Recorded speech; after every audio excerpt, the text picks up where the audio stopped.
Well, I suppose it is what it says on the tin. The pearl mussel project focuses and targets the rare and endangered freshwater pearl mussel, which depends on pristine water, freshwater quality. We're targeting the top 8 catchments in Ireland. They're the top 8 for freshwater pearl mussel. They account for over a third of the EU population, and that's about 80% of the national population. So these are really important areas. Next slide there, please, Patrick. So just on the left half of the screen here, I suppose we're looking at the higher level challenges that we see in terms of delivering for freshwater pearl mussel and water quality, I suppose, in general. Two policies, two key policy areas, I suppose, agriculture policy and nature policy, very much pulling against each other in terms of their messages to farmers. This gives rise to, in the lower part of the left-hand side of the screen, damaged habitats, poor condition habitats.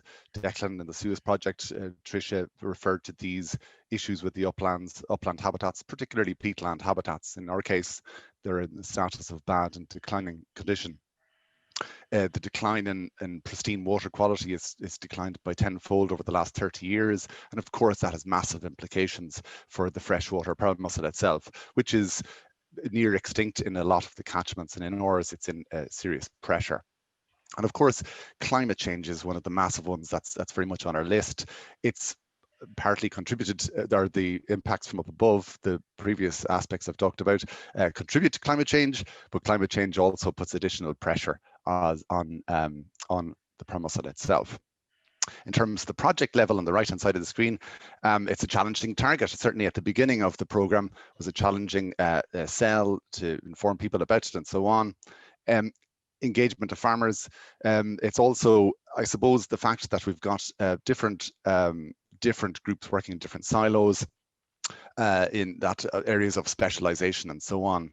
So there's been no administrative structure for results-based programs, and I suppose that in terms of something like in the Burren program or whatever, where you can you want to reward farmers to deliver very high quality habitats. In our case, there's issues. We need to capture those low scoring habitats there as well.